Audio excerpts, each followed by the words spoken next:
we actually agree with Mr. Harper on one thing, on a few things, but on this one thing, that a good way of helping families with the high cost of raising their kids is actually to ensure a little more money in their pocket every month.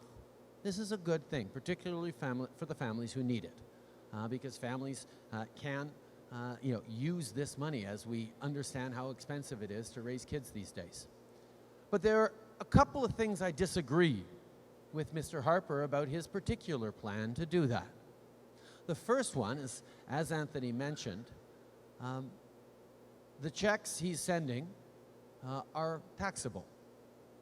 So they've talked about it as being Christmas in July. Well, we all know what happens in the months following the holidays is that you have your credit card bills in January and February.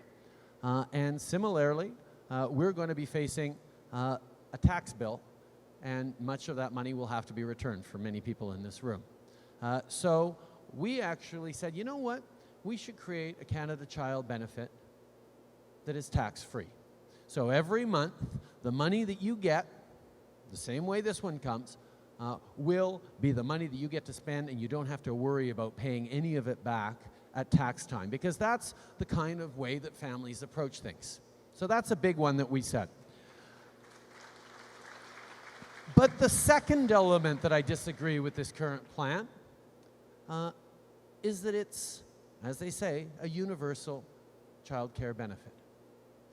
Universal is a good thing in healthcare, it's a good thing in roads and police services, but in child benefits, it's not quite right, and I'll tell you why. My family and Mr. Harper's family received those child care benefits this week. Now, the Liberal Party believes that if we want to help the people who need it, we should be able to do as much as we can by not helping the people who don't need it. And that's why the Liberal Canada Child benefit will be a larger, non-taxable check every month for every single household in Canada making less than $150,000.